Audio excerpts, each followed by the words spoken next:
everyone, welcome to Talking GPA. I'm your host Amy, and for today's episode, we are going to deep dive into what it's like living on campus. Like, how do I talk to my roommate, and what do I bring with me? Because I didn't know how to answer these questions. So, without further ado, let's get into it. So first on the agenda, picking a roommate. So at ASU, there is this housing portal where basically you first start off with answering a couple questionnaire questions, such as, what do you like to do? And what's your age? But also questions that actually are important when picking a roommate, like, how do you like your room? Do you like it hot? Do you like it cold? Do you wake up at 7 in the morning? Do you go to sleep at 12 o'clock? These important questions that really determine if you're compatible with your roommate based on how they live. So I filled out that questionnaire, and then I got to choose my roommate.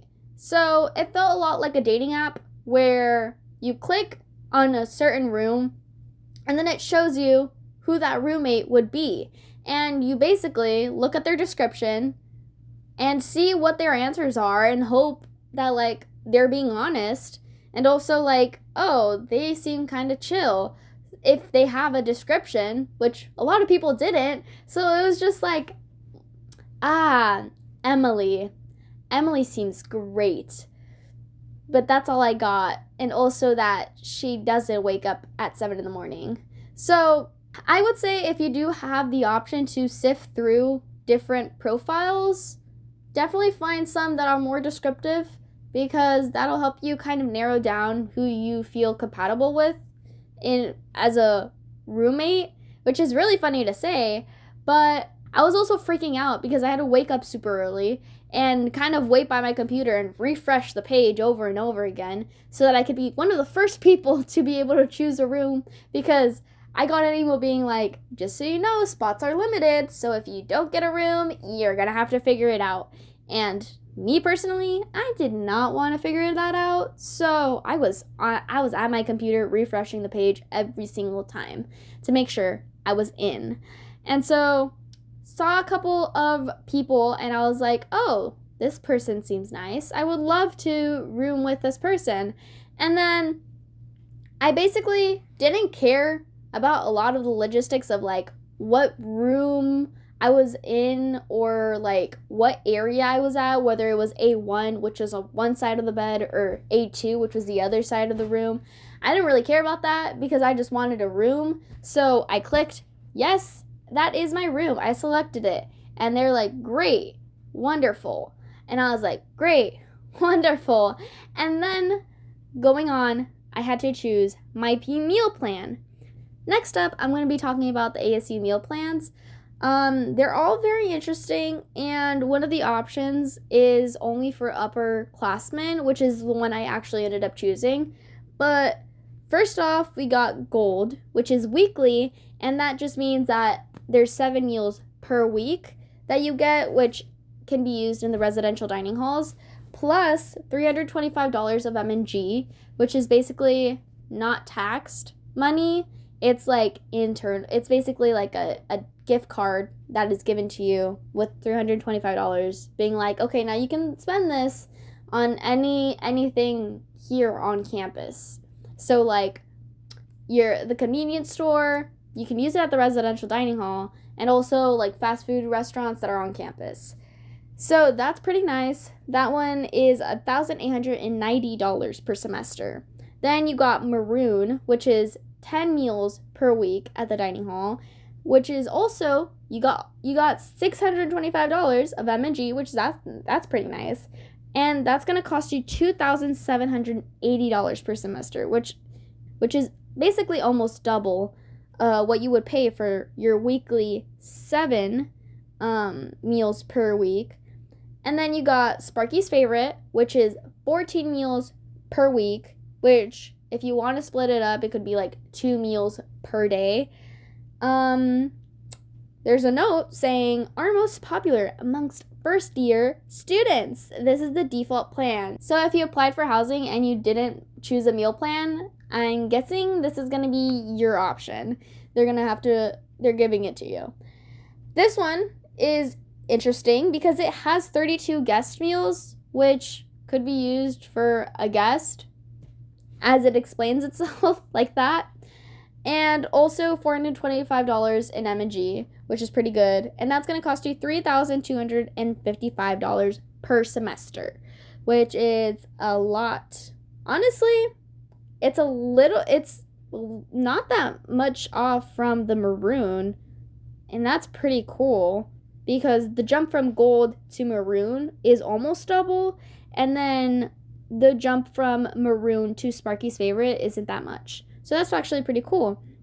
And then finally, you got unlimited, which you can probably guess is unlimited meal swipes. Unlimited, as I would say. This one, super convenient in all caps on the website. And that just means that you have unlimited meal swipes per week inside the residential dining hall. You got 48 guest meals, which is a lot of meals. And then you also got $300 in M&G.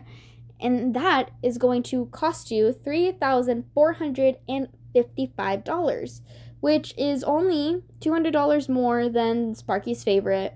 So the way it's really showing you is like, it's so worth it to get the unlimited because it's just a little bit more than the Sparky's favorite if you're already thinking about that. But the one I ended up choosing because I was an upperclassman was I chose all maroon and gold because honestly, it was really nice. It's $1,425 per semester, but that money goes straight into this gift, quote unquote, gift card, as I've mentioned. And then you can use that to be able to eat anywhere on campus. And that's pretty nice because I could go to the residential dining hall or I could choose to go to Chick-fil-A if that's where I want to. And West Valley has all right options. They're not crazy like Tempe, but there's still plenty of options that you're like, okay, well, I can try some variety or go to the convenience store on campus and get a snack. So that's pretty nice.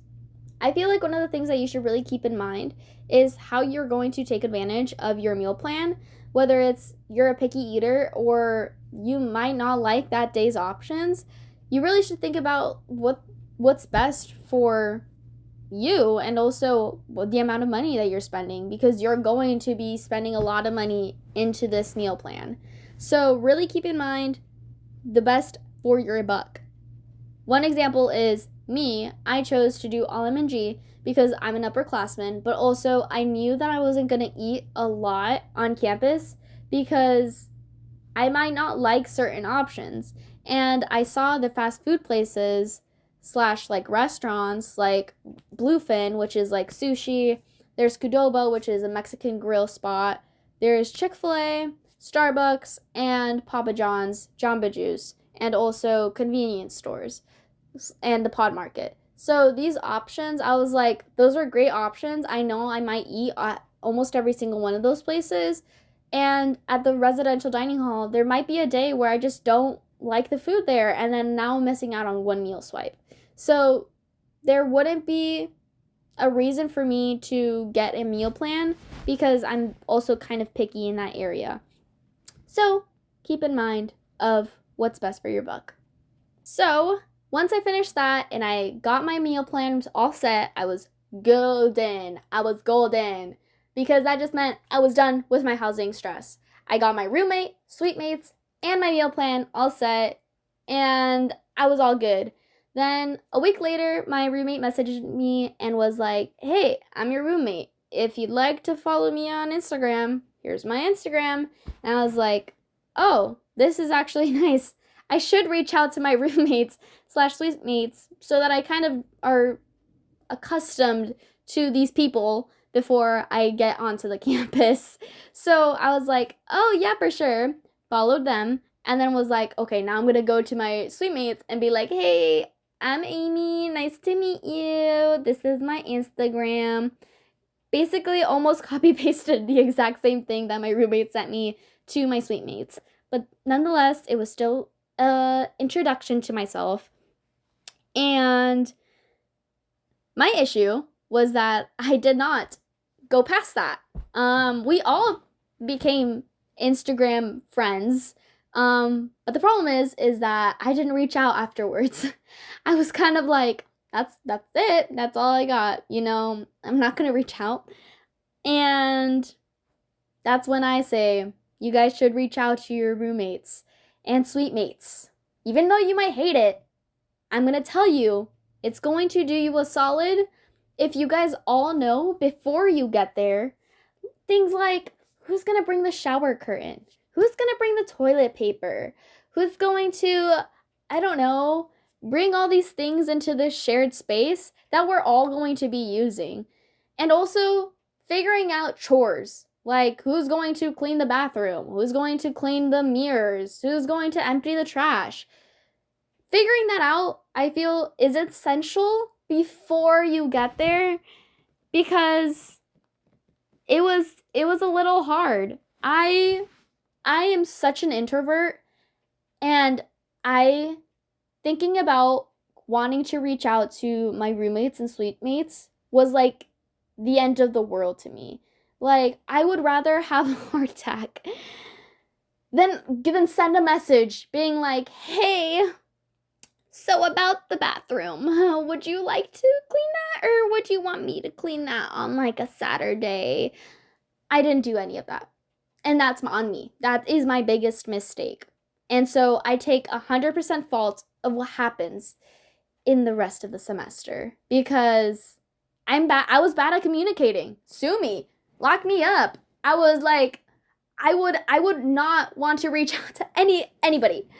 And so that's kind of how I started off the roommate experience, which honestly is not that very good. But you know what? At least I tried to reach out by message. So next up is what to bring. So I already knew that I was not going to be eating a lot on campus because I'm very picky with food. So I said, I know that one of the things I need to bring is a lot of instant food, like oatmeal, ramen, even though that's very college of me to say, ramen, Bulldog is going to be your best friend, and things like that. Just basically a lot of instant things that you can just cook up in the microwave with a little bit of water. And also water. You got to keep hydrated. So that was one of the things that I knew I was going to bring, because then I could kind of eat in my dorm if I wanted to and not go out and get food, because also like I feel a little bad when I eat out every single day and do not just eat in a little bit. So I knew that that is something that I was going to take advantage of, is having food in my dorm. But not overpacking food that I know I'm not going to be eating. Only the food that I know I'm going to eat, because I'm different like that. Next up was clothes. I am one to say that I do have an abundance of clothes, and I'm sorry. I love clothes. I love different options of styles, okay? But I knew that this is going to be my biggest challenge, because I can't bring all of my clothes because it's not going to fit in the car. So I knew that I had to make sure that everything I was going to bring was going to fit in one trip in one car. And the car isn't that big, so I really had to pick the clothes wisely and everything I was going to bring. I'm not one to bring a lot of knickknacks or little like trinkets, so I knew every single thing I was going to bring was going to be essential. I brought a lot of cleaning supplies, a lot of disinfectant wipes, disinfecting spray, toilet bowl cleaner, shower cleaner, basically almost every other cleaner into a little box that fit perfectly in a small space in the car. Then I saw my dresser. And I have a little tiny plastic dresser from Walmart that fits like 3 different drawers. And I was like, okay, I do want to bring this because it's plastic. Honestly, it's pretty fine. And also it fits perfectly in the car. Now, what do I load up in it? So I was like, I'm going to bring my pajamas because I need to be comfortable sleeping. And also like my undergarments. And then in my last drawer, I brought a little bit of my clothes that wasn't going to fit in a bag, and also jackets. I brought one jacket and maybe like two hoodies, because in Arizona, it's barely cold. I would say it's barely cold. It's only cold near December, and by December, you're going into winter break. So there's no reason for you to bring jackets, okay? I'm telling you, if you go to ASU, don't bring a lot of jackets. Maybe like a hoodie, okay? That's pretty much my advice to you, because I didn't need a lot of jackets, even though I love a good jacket. And so that segues into what clothes I brought, which were a lot of short sleeves. I knew I was going to probably bring maybe like, I love a good color variety, so maybe a couple shirts here and there, but obviously not my whole closet, and maybe enough to fill like a duffel bag. That was definitely something I was like, it should fit in a duffel bag. And in long sleeves, I also brought like a short variety in like different colors, maybe like maybe 3 or 4 long sleeves, that I could just kind of exchange, because they're like, I can put underneath a short sleeve shirt and I'll be like, wow, that's fashion, you know? So a lot of that, and also just breathable clothes, because it's hot. It's hot in Arizona. So just anything that I could easily wear in the heat. Next was what to bring with like electronics, and again, trinkets. I am not very much a trinket girl, so didn't bring any of that. I brought my computer, my keyboard, and a separate like monitor that I can just put right next to my computer and kind of make it like a dual monitor situation. And then I also brought my iPad, which was really nice, because I'm not going to bring like a whole TV or anything like that to watch anything, because I'm not a TV person. I could just kind of have the apps on my computer or on my iPad and just watch it from there. So next thing that I brought were my comforter, like a pillow or two that were very much like stuffed animals that could also be pillows, because I don't really sleep with pillows. So having like a plushie that's cute on my bed that can also be a pillow, kind of like a pillow pet. It is my best friend. I love a pillow pet. I brought my unicorn pillow pet because, again, cute, and also it is a pillow, so it's perfect. I brought a couple books because I knew I was probably gonna have downtime, and during that time I would probably want to be doing something, and I at the time didn't play a lot of video games, but also video games like tire me out, so like I get bored of them very quickly. So I knew I just need to get books. So I got the Percy Jackson series because I love Greek mythology, and it was perfect because I could just read one book and it's easy. It's for children, so an easy read if you must. And I didn't bring a lot of stuff after that. So it was honestly pretty nice because I just knew that I was going to get the essentials and kind of load them up and then go. So then it was move-in time, and by this time it was around August. And Phoenix was interesting. I am not from there, so I was like, this is cool. I didn't have a car too, so my parents were going to drive me and drop off the stuff, and then that's it. They were like, bye-bye, we're going. So I was like, I'm gonna be all by myself. There's no way of me basically leaving this place for a good while because my parents aren't with me and I don't have a car. So that was another thing that was a little challenging. But nonetheless, I get there. It's move-in day, and I get off the car. My dad joins me, and then they give me my key and kind of the room that I'm assigned with all like this paperwork. And I walk to the car with my dad, and then we go to the side where it's right next to the building. And then there's people that are helping you out with kind of like a giant box on wheels that they load stuff in, very fast and then just push it and then take you to your dorm, unload it, and then you kind of figure it out, and then they leave because they're just on the move. They're getting people in to make sure that they are able to move in as fast as possible. So once we unload the stuff, we push it to my room, and when we get to the front door, I'm like trying to use the fob, and the fob wasn't working. And I was like, of course that's not. I've had these troubles. Of course, like the first day I have this trouble, but whatever. The fob wasn't working, so I had to wait until someone walked by because I didn't know who to reach out to. Someone walked by and I was like, "Hey, do you work here? Could you help me open my door because this isn't working?" But when I look at the door, I see that like my name's on it. There's like a little Care Bear, and my name's on it, and there's no other name next to it. All the other doors had like the two roommates, and I see that mine didn't have that. And I was like, "What? Where's my roommate? I don't have a roommate. What? Like what are you talking about?"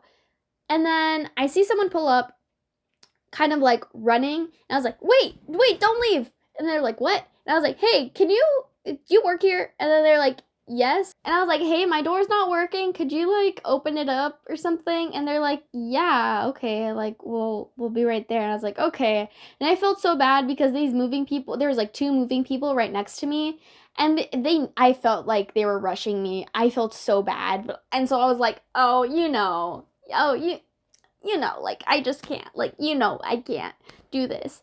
And then the girl comes back and she's like, "Okay, well, like, can I see your fob?" And I was like, "Yeah, here you go." Hands it over to her, and then she like puts it onto the little detector, and then doesn't work, but she like pushes down on the door and then it opens, and I was like, "Oh, well, it's was still red though. I don't know how that's possible, but okay." Anyways, we get into my room. I'm like, "Wow, this is so nice," because I've never lived in a dorm, so I was like, "Wow, this is pretty cool. Like, this feels like an adult thing for me to do." And they start unloading things as fast as possible because I'm pretty sure they're behind schedule now because of me. And they unload everything in around like a minute, so fast. And they're like, "Bye." And I was like, "Okay, thank you so much for waiting." And I was so surprised, the room, because the dorm also was getting built. So during the time of me getting roommates and me moving in, there were no pictures of what the inside looked like because there was no inside. They were literally building it as fast as possible up until moving day. And moving day, I think, or before moving day, it was probably like when it was all done. So it was a fast process of them trying to figure that out. Also, I was freaking out because my parents really wanted to know what it looked like, and I really couldn't answer that question because there were no pictures of the inside. It was all rendering of what it might look like, but there's no pictures of what the dorm looks like. So I was like, this is the floor plan, this is where the bed would be, this is where the refrigerator would be, and that's about it. And the bathroom, and the closet. So once I walked in, I was like, "Wow, this is so nice." I didn't know what I expected, but it wasn't this because there is no expectation. So as I walk in, straight ahead, there's like a divider where on one side it's like a horizontal bed, and then on the other side is the other horizontal bed, and beside them are desks with chairs, and then on the left side there's a refrigerator against the wall with a mini fridge. And I was like, "This is nice, like mini fridge and refrigerator, like this is nice." And also because it's new, like I got new stuff, like this is a good dorm. And so I knew that I had A2. So I was like, okay, A1 is over here, like on the left side. So A2 is the one that you see when you open the door. So I knew that was my side. And so I made sure to start unpacking and only leave like my side. But I was like, do I not have a roommate? Like, the person I talked to someone, I followed someone. Where are they? They do not exist anymore. Like, I was like, did they just like disappear? Like gone. Like, I'm done.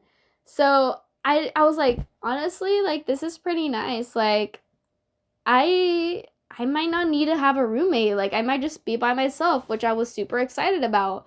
So I basically start unpacking, and I see like this form that I have to start filling out, which is making sure that everything is set. If there's anything broken or if there's anything like damaged, to make sure to write that down before I kind of like move in. And then they can get it fixed, and they don't charge me if there's any like sort of things like that. So I walk around, I'm looking at the room, it all looks great.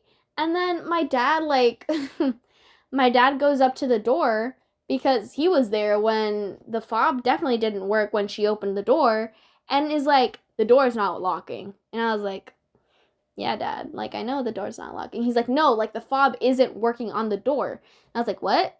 He's like, yeah, no. And so we try it, and he goes outside, and I'm inside. He's like, okay, I'm gonna try to use the fob and see if it opens. And then he's like, and I was like, okay. And so he goes outside, and then lock it, and it doesn't open it. And then he opens the door, just like pushing down on it, and then opens it and then gets in. And he's like, yeah, no, the fob doesn't work to open the door. The door just opens by itself. And I was like, oh, oh, great, yay.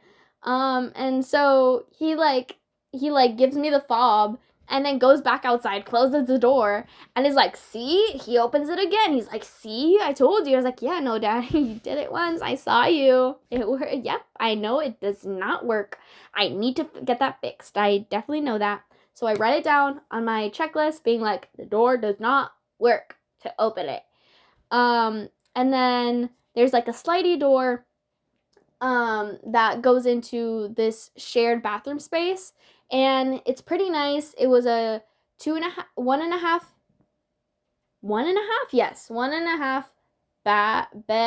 bathroom. I think that's right. Yeah, 1.5. It basically was a whole bathroom with a toilet and a shower, and then just a toilet. So I think that's 1.5.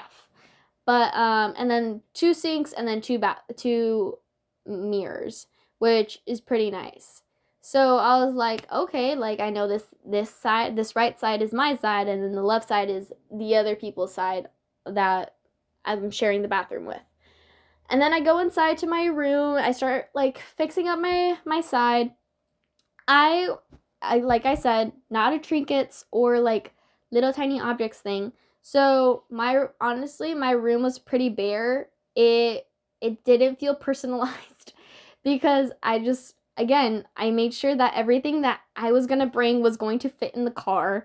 And so I didn't have time to like bring a cute, like, I don't know, poster to hang up. And also, I was too scared that I was going to rip the walls. So I was like, I'm not going to try to put some command strips, and then once I have to move out, it rips the wall. Like, I know this is brand new, so I don't even want to do that either. So I made sure it basically looked like just empty. It looked sad because it was just white walls and just my bed, just all set up. And so I go downstairs and hand them over my paper, being like, hey, just so you know, like, my fob doesn't work. It just like, it doesn't open the door, and I don't know if it's because it's a fob or it's because like the machine just doesn't close it properly. I don't know, but it doesn't work. They're like, okay, thank you for telling us that. That's been happening to other people, so thank you. We'll make note of that. It should get fixed around the same day. And I was like, good, because I don't want to have this struggle for the rest of the week. And I go back upstairs. I fix up my room a little bit more. I'm like hanging stuff up already. Like my clothes. I'm hanging up my clothes in the closet. And everything was all set, honestly. I did pretty good in packing the essentials. I didn't feel like I needed anything. And then once my suite mates showed up, that's when my parents were very social and talking to the other parents. And that's when I realized we didn't really talk about what to bring in the shared space. So the parents were parenting and talking with parents. And then we're like, okay, so do you guys want us to buy the shower curtain? Or like, do you want to buy like the toilet paper? And then the dad was like, oh, I can bring the toilet paper. Like, it's fine. I can buy both of them. And my parents were like, no, I can buy like the toilet paper, and then you can buy like the shower curtain, or I can do both. It was just a lot of back and forth. And we ended up figuring out that I should have talked to them about that actually before we got there, so that was all set. So make sure, again, one more time, communicate with your roommates about what you all are going to bring into the shared space so that there's no confusion once you get there. And so, again, the introvert myself, I was so nervous about talking to my suite mates because I was like, oh man, I already messed up. Like, I don't know what to do. And also, I just enjoy like being by myself, that I didn't want to go talk to them. And so I was just like, I'm just gonna stay in my room. And my parents were like, you should talk to them. And I was like, I don't want to do that. I'm okay. Like, I was going to talk to my roommate because obviously I have to share a room with them, but they're not here anymore. So now I'm actually by myself. And they're like, okay, well, like, whenever you want to, you could reach out and, like, talk to them. And I was like, ooh, you think I'm gonna do that? I had 2 months to be able to do that, and I didn't. So, but I was like, oh, yeah, I'll do that. I'll reach out later, okay? And so then my parents and I went downstairs. We went to the dining hall, and that's kind of, like, my first introduction to the dining hall. And honestly, it wasn't the best experience. I don't know if it's because it was the afternoon, like it was already like 3 or 4 o'clock, but there was basically only pizza there. And I was like, I don't feel like eating pizza, and also a salad bar. And I was like, I don't like salad that much. But I was like, I'll eat it, I guess. And so I had like a pizza and a salad. And I was like, this is not the best option. And that's when I realized, like, honestly, M&G might work out best. Also, because I moved in on Sunday, I was like, I can't go to Chick-fil-A. Like, they're closed. They're done for. And I didn't even know where that was because I didn't tour the space. I didn't tour what West Valley looked like. So I was like, I'll figure it out from here. Like, I hope I know where I'm going. But I knew that the dining hall was like, it looks like a dining hall. So I was just like, okay, that's where that is. So I was pretty set on that. And also the dining hall was connected to the convenience store type of situation where there's a lot of like snacks and also frozen food, and also like the Papa John's station, which is just like the pizza box. Like they just put like the pizzas there, and then you pick them up, and then you pay for them at the front, you know? And then the Jamba Juice. And so that's actually pretty nice because you just kind of walk over and then you get your snacks and then go to your dorm. But yeah, the dining hall was all right. It wasn't the best. And so from then I was just like, I don't think I want to go back to the dining hall. I think I'm good with my M&G, and I'm just going to use that with the other restaurants. And once we finished eating there, that's when it hit me that I'm going to be alone. Like, my parents are leaving, and now I kind of have to take it upon myself to, I guess, socialize. And as introverts, I feel like that is the thing where it's just like, I want to socialize, but I physically cannot bring myself doing that because of how awkward and nervous I am, that I feel like I'm making like a fool out of myself in front of other people. And that makes them not want to be friends with me or even like know me at all. And so I'm like, yikes, like, yeah, no, I'm bad. So like, it's okay. You don't have to be friends with me, or you don't need to talk to me. I know I'm not very good at conversation. So that's when I was like, there's no way of me going to reach out to my suite mates, because as soon as the sliding door closes between bathrooms, I am in my own space and they're in theirs. And I know that my two suite mates like got along because they have to, basically, they're sharing a room, so they have to be friends. And me, I'm like, I don't have a roommate, so I'm going to basically stay in my room and be alone, and I'll be okay with that because I have to. And so I do enjoy my alone time because I get to breathe a little bit and recharge. But also, I enjoy being able to talk to other people. Also, because the human race is a very social type of race. Everyone loves to socialize with other people, even though we might not say it or we might not feel it, but we all need some sort of social interaction.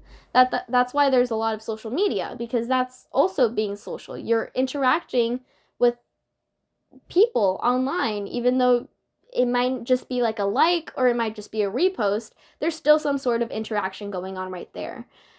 And so I was like, I'm so nervous about how I'm going to have friends. I literally left everyone that I knew in my hometown to move out into Phoenix and West Valley, where I know nobody, and kind of have to start from scratch and figure out everything. And so I went to like this one event, which was I think it was how to interview or like talk to, or like figuring out your career or something like that. It was like a workshop like that in the middle of the morning. And that's where I was like, I'm gonna have to socialize. And so I talked to like 2 or 3 people there, and that was nice because I was like, well, I got a little socialization right there.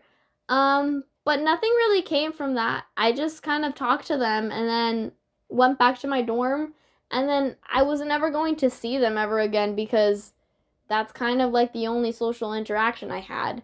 And also, me being awkward and introverted, I'm not going to be the first one to reach out. And me knowing that they didn't reach out, I was like, I don't need to reach out. Which now I can say, you guys should reach out to people that you end up talking to. So if you feel like, oh, they didn't make the first move, so that just means that they don't want to be friends with me, I feel like everyone's kind of nervous and in this same exact boat. So always reach out, maybe once. It's okay. If you reach out once and they don't respond back, at least you tried. Because then you might stay wondering, like, what if I would have reached out? Would I have been friends with them? Like, they were cool, but I didn't take that step to reaching out, so I would never know. And that's kind of the boat I was in. I didn't know if I was going to be friends with them because I never ended up reaching out. And that whole week when I moved in, I was very isolated because I was just in my dorm, just kind of being like, I hope I get a roommate or something, and that day never came. And basically, I spent my whole first and second semester of school not having a roommate because I guess that's how the universe had me. They were just like, you're not gonna get a roommate on your first year living in the dorms. And it was tough. Honestly, it was really tough. I didn't think I would be emotional when my parents left because I was like, I'm so excited to leave my parents' house. Like I'm excited to finally branch out and be on my own because I don't have to like wake up to them barging into my room about cleaning something or like getting something from the store or having to, I don't know, XYZ. I was like, I finally get to breathe a little bit. I get to do things on my own terms. I get to kind of be my own person because now I'm in my own space. But at the same time, I was like, I'm now like literally alone. Like they're gone, They're now just just going back to our hometown and just gonna be having fun by themselves. But I was like, I have no one. I have no one with me now, and I have to figure that out. And so that whole week, I was like, I need to figure out a way of socializing with other people. And that was a scary realization because I no longer could be afraid of people because I realized that I do actually like talking to others. But it's that first step of going up to someone that's scary. And so my suite mates kind of tried to reach out, but I also still sucked at kind of continuing that connection. And they did reach out to me to hang out once at like an event we had on campus, and that was a lot of fun. I don't know why I just didn't reach out again for the next event and being like, hey guys, do you want to go to this one? But that day never came, and I was never talking to my suite mates. I really stayed in my own lane and they stayed in theirs, and that's kind of the theme I set for the rest of the semester, where I'm just the suite mate over here on the other side, and you guys got your own thing. And so I don't really know if that is like the norm of just like you can either be friends with your suite mates or not be friends with your suite mates, but that was my decision, and I really can't change that. It would have been nice to be friends with my suite mates because they were cool, but again, socially awkward, chose to stay away. So my last thing is having to live alone. And this might not happen to everyone. I know that this following year, I'm going to have a roommate and a suite mate. Hopefully. And I've talked to my roommate and my suite mate, and they're very cool. And so I now have a good sense of who they are before I move in. And hopefully I still have a roommate and a suite mate. But this year I was living alone, and it was honestly great. I cannot complain because a lot of people have horror stories of roommates and suite mates that were really bad, and I luckily did not have any problem with that because I didn't have a roommate. So the downside of that is that I was alone, and having to live alone, one of the things that I do recommend is going and joining anything, whether it's joining a club, joining an organization, trying to find a job, just trying to stay busy, I feel like is the best way of you being able to combat living alone.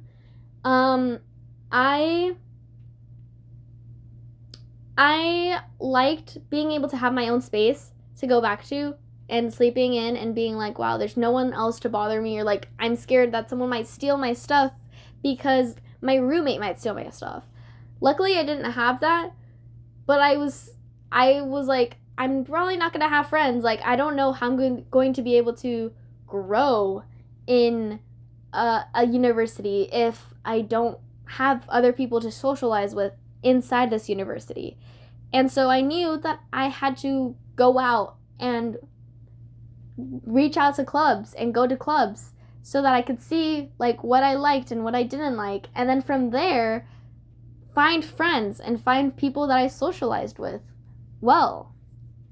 So my final pieces of advice are: make sure you communicate with your roommate/suite mates on what the heck is gonna go down for the following semester so that you guys have a good idea once you guys get there. Make sure you look at the correct meal plan that you are thinking of that benefits you and your money, because you don't want to spend a lot of money on something that you're not going to end up using that much. Bring the essentials. Do not bring any extra stuff. Figure out the weather situation, but also, don't bring a lot of stuff. Bring enough that you think is enough, because you might have to throw away some things and you might not want that. So make sure you can repack everything that you pack. And finally, moving in and living alone is a little stressful. it is a stressful day for everyone involved. And so you're not alone in wanting to ask questions on what's going on. And also make sure that you ask all the questions that you have if you do not know an answer to. So that's going to be it for today's episode of what it's like to live on campus and all the things related to that. I hope I helped some of you, or if any of you, on figuring out that situation. And if you guys have any questions or any concerns that you still feel like I haven't answered, definitely write them down in the comments, because then I can look them up and kind of share what I found and help one or two of you out as well. I'll see you guys next time. Bye.